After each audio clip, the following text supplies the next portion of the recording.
Mais en termes de moteur, quand vous plantez votre pied contre...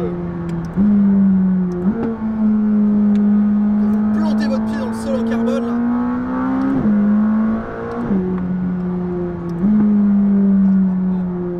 c'est fou cette voiture. Si vous avez la chance de posséder une supercar et que vous aimez faire de la piste régulièrement avec, il n'y a pas 130 choix qui s'offrent à vous. GT3 RS. C'est fiable, ça marche fort, c'est superbe et en plus ça décode pas. Le problème c'est qu'un jour vous allez vous rendre au Nürburgring et vous allez vous rendre compte que des GT3 RS, c'est aussi commun qu'une Clio. Du coup vous allez revenir et vous allez réfléchir à quelque chose d'un peu plus exotique. Et qu'est-ce qu'il y a de plus exotique, notamment chez les Anglais? Il y a ça, la McLaren 600 LT coupée, avec un max de mouche dessus. Et bref, c'est la première McLaren que j'essaie sur la chaîne. Dites-moi dans les commentaires, vous, quelle serait votre préférence entre ces deux voitures, la GT3 RS et la 600 LT? Marquez-le moi en commentaire, ça m'intéresse d'avoir votre avis. Mais moi, pendant cet essai, je vais vous donner le mien. Et je suis vraiment intrigué parce que c'est la première McLaren que j'essaie. Et si vous voulez qu'il y en ait d'autres, il faut s'abonner à la chaîne. Vous avez compris? Il faut s'abonner. On n'est pas assez là, on est déjà beaucoup, mais pas assez. De toute façon, tant que vous ne le faites pas, j'essaie pas. Alors, C'est bon? C'est bon, c'est fait? Vous êtes abonné? Ok, c'est parti.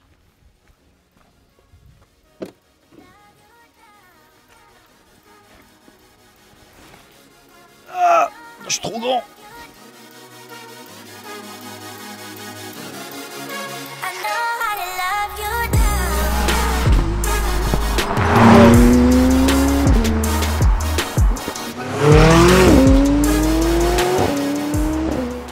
Mais les modèles chez McLaren c'est très compliqué, mais d'ailleurs dites-moi si ça vous intéresse que je vous fasse dans pas longtemps un format tout savoir sur la gamme McLaren, ça peut être pas mal.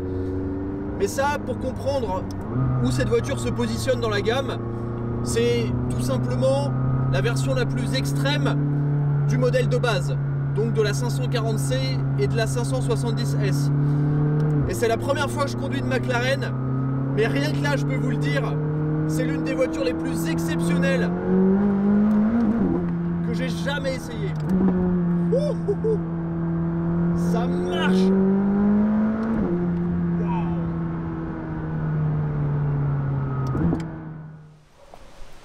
Et que fait-on pour rendre une 570S plus efficace sur la piste? Première chose, on l'allège. Les jantes forgées et les Pirelli P0, moins 17 kg. Les vitres arrière allégées, moins 2,1 kg. L'échappement raccourci, moins 12,6 kg. Les disques en carbone céramique issus de la 720S, moins 4 kg. Et les éléments de suspension comme les barres anti-roulis ou les bras de suspension, moins 10,2 kg. Moins 5,6 kg pour l'intérieur en Alcantara et les tapis de sol qui sont plus fins que la 570S. Et cerise sur le gâteau, cette voiture est équipée du très rare pack MSO Club Sport Pro qui coûte 30 000 € et qui rajoute les harnais, et bien sûr vous les aurez reconnus, les sièges baquets de la McLaren Senna.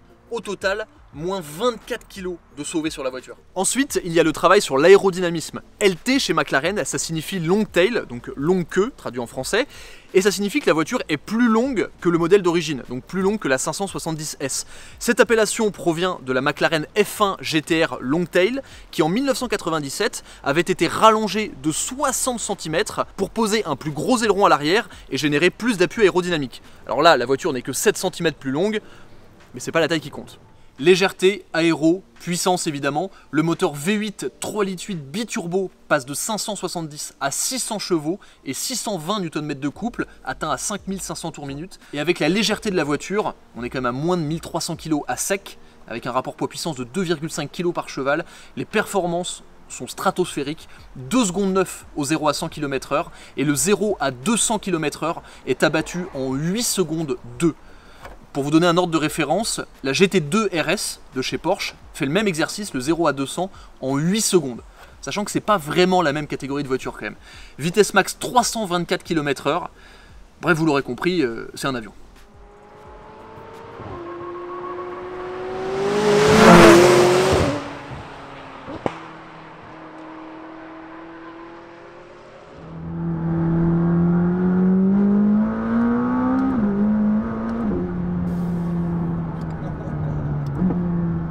Déjà, la première chose dont il faut parler dans une McLaren, c'est l'ambiance, qu'elle soit extérieure ou intérieure.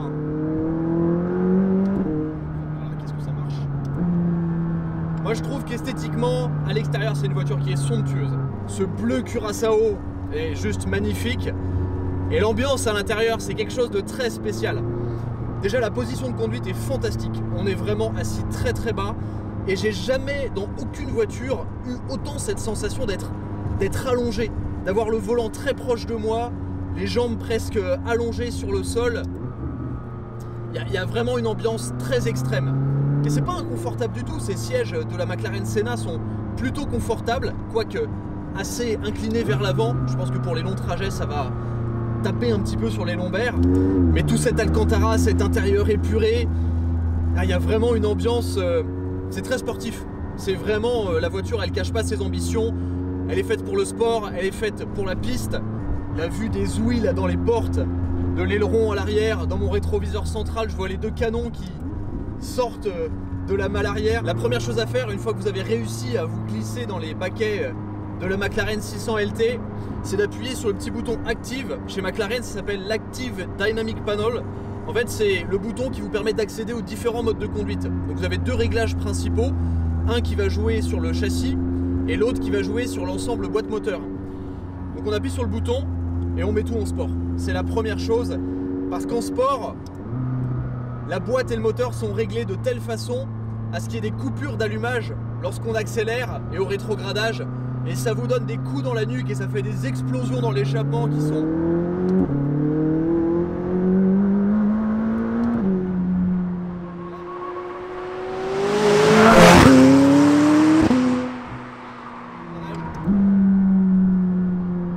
Ça va pas exploser mais...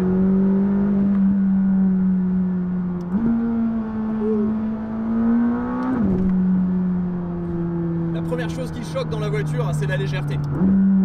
1270 kg à sec, 1400 kg on va dire en ordre de marche avec les pleins, 2 personnes dedans. Ça reste plus de 60 kg plus léger qu'une GT3 RS avec quand même 100 chevaux de plus. C'est pas négligeable. Et ce feeling de légèreté, il est là au moment où vous prenez votre premier virage, il est là lorsque vous appuyez sur l'accélérateur pour la première fois. La voiture, elle est propulsée avec une telle force, on sent que c'est sans effort. Le moteur, il emmène la voiture et c'est vraiment une fusée, ça décolle, c'est un truc de fou. Ce moteur, le V8 biturbo, eh ben, on a beaucoup entendu dans des McLaren qu'il n'avait pas énormément d'âme, qu'il n'était pas très sonore, que c'était un petit peu aseptisé. Dans un produit avec marqué LT à l'arrière, aseptisé, le mot est pas là. Hein. Cette route, elle est connue, c'est celle des 17 tournants. Et immédiatement, oh là là, cette légèreté, ce train avant incisif, cette direction à crémaillère hydraulique qui est juste folle en termes de ressenti. Oh là là, la voiture, c'est un scalpel. Par rapport à la 570S, forcément, les suspensions ont été légèrement retravaillées. Mais ce que j'adore dans cette gamme, on va dire d'entrée de gamme de chez McLaren, la Sport Series, c'est que contrairement à la 720S, on n'a pas les suspensions hydrauliques. C'est un système de suspension beaucoup plus classique, ce qui fait que ça filtre moins la route. Et donc pour le plaisir de conduite, bah c'est encore mieux parce qu'on ressent beaucoup plus de choses. Oh, la direction, c'est un délice, c'est incroyable, c'est d'une précision. Ça me fait penser à une Lotus presque, tellement le train avant est incisif. Tellement il y a peu de démultiplication dans le volant. Vous avez juste à penser à une trajectoire, la voiture s'y inscrit immédiatement. Les freins ont énormément de mordant, ça pour le coup, l'attaque de la pédale est très franche. Oh là là, c'est un kart, c'est vraiment un kart. Un kart de 600 chevaux.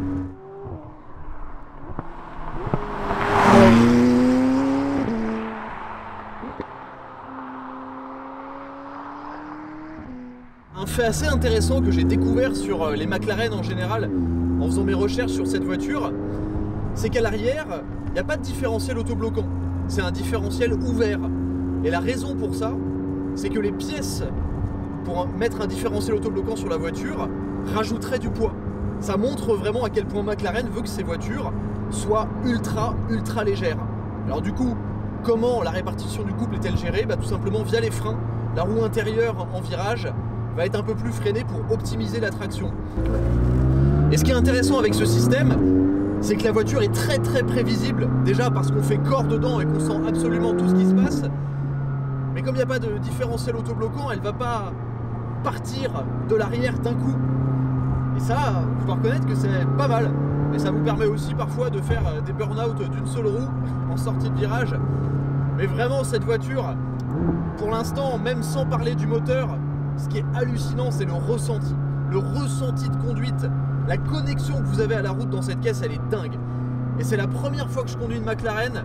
On m'en avait beaucoup parlé, mais là, je comprends vraiment ce qui se passe. J'ai vraiment une sensation d'être dans une Lotus, c'est dire. Une Lotus, certes, un peu plus technologique, un peu plus puissante aussi. Mais dans cette voiture, que ce soit à allure lente ou à allure dynamique, c'est vraiment tous vos sens qui sont éveillés. Et éveillés, bien réveillés, les yeux grands ouverts. Et après, on parle du moteur.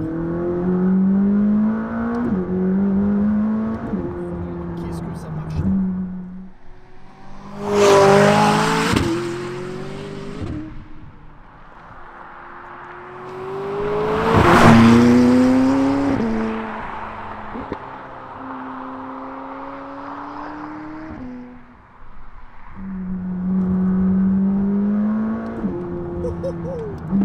Wow, l'explosion!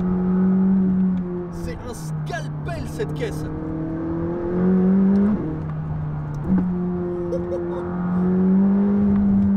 C'est fou! La précision de la voiture, la rigidité qui est donnée par cette coque monocoque en carbone.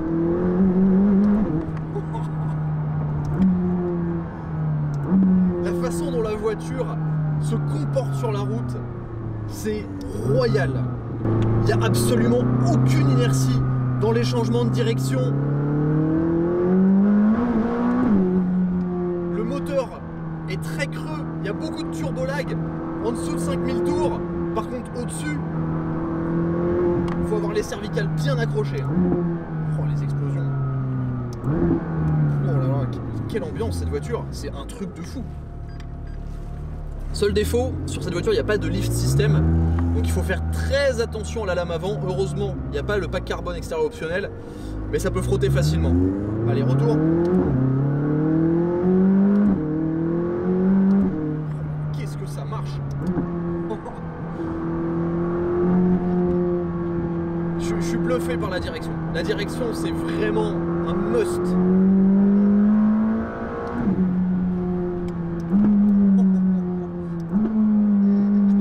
La nuit, il y aura des flammes d'un bon 40 cm derrière la voiture. Et cet emploi aussi de la monocoque carbone, c'est fantastique parce que toute la voiture, tout l'habitacle vit avec les tours minutes du moteur. Forcément, on ressent un peu les vibrations et ça participe encore plus à cette ambiance de voiture de course pour la route, tout simplement.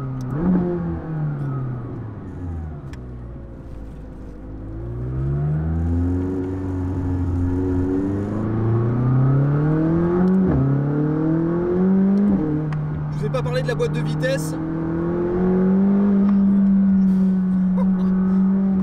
Je sais pas si les prises de vitesse, c'est indécent.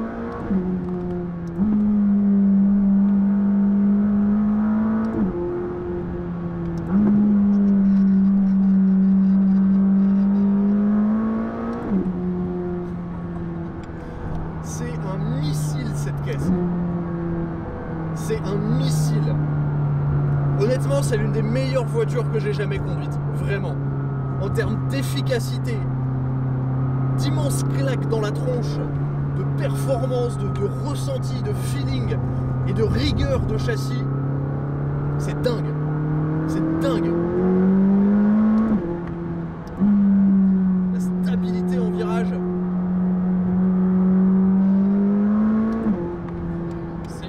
Cette caisse, c'est un monstre. J'allais vous parler de la boîte de vitesse avant de voir des lignes droites. La boîte de vitesse, c'est une boîte de vitesse automatique à double embrayage. Je pense que vous l'entendez depuis tout à l'heure au son des passages de rapport. C'est équivalent à une boîte de vitesse de Formule 1 ce truc. C'est très impressionnant. que ce soit en mode automatique ou avec les palettes, ça fonctionne. Et petit détail, c'est une voiture qui est très bien. Alors je ne recommande pas l'utilisation du téléphone au volant, mais c'est une voiture qui est géniale pour faire des stories, pour vous la péter en McLaren. Parce qu'en fait, vous avez ce système de palettes, vous pouvez à la fois, avec une seule main, passer le rapport et redescendre de rapport en poussant la palette. Un peu comme une boîte, un peu comme sur la palette au volant unique d'une voiture de rallye. Au début, je vous ai parlé de pistes, de circuits. Aujourd'hui, on essaie la voiture sur la route. Mais quand même, ça donne une idée du potentiel de la voiture. Parce que si elle se comporte comme ça sur la route, sur piste, avec les bons pneus, les bonnes conditions, ça doit être vraiment exceptionnel. Mais sur la route, j'ai rarement conduit, je ne crois pas honnêtement avoir conduit une supercar aussi efficace et surtout aussi rapide. J'ai pas conduit de GT2 RS et apparemment sur la route c'est un peu trop raide. Mais là ce qui me bluffe c'est que la voiture elle est parfaitement adaptée à la route. Elle est pas cassante, elle sautille pas. C'est des sorciers, les sorciers de chez McLaren me font découvrir quelque chose là vraiment.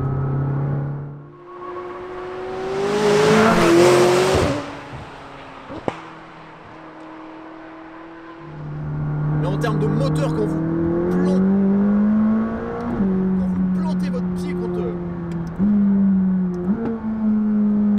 Quand vous plantez votre pied dans le sol en carbone, là,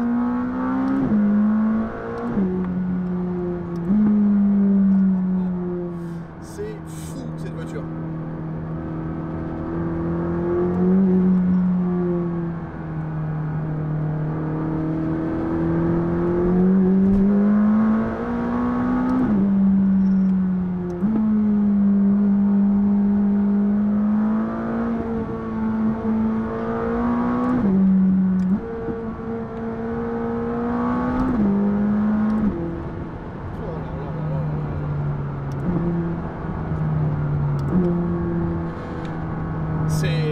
Waouh, je suis un peu sans mots là. Alors effectivement vous évoluez sur la route à des vitesses stratosphériques, mais en termes de ressenti, de feeling pur de conduite, c'est jouissif. C'est jouissif, c'est l'une des meilleures caisses que j'ai jamais conduites, et de très très loin. Cette direction, c'est moi j'en suis amoureux. Regardez le peu que j'ai à faire pour m'inscrire dans un virage. McLaren trop aseptisé, McLaren pas assez de son, McLaren trop fade. Avec cette voiture, je veux pas en entendre parler. Wow. Très impressionnant. Du coup, le choix final, GT3 RS ou McLaren 600 LT. Au niveau du moteur, pour moi, c'est la GT3 RS qui gagne. Ça pousse pas aussi fort, mais c'est tellement lyrique, c'est tellement jouissif pour les oreilles que je vais accorder le point à la GT3 RS. En termes de look, moi je préfère la 600 LT parce qu'on a un vrai look de supercar, on a les portes, on a l'intérieur. Je trouve qu'il y a quelque chose en plus. En termes de performance pure, j'aurais une tendance à préférer la McLaren. On a plus l'impression d'être dans une supercar, la McLaren. Puis c'est exotique, on n'en voit pas.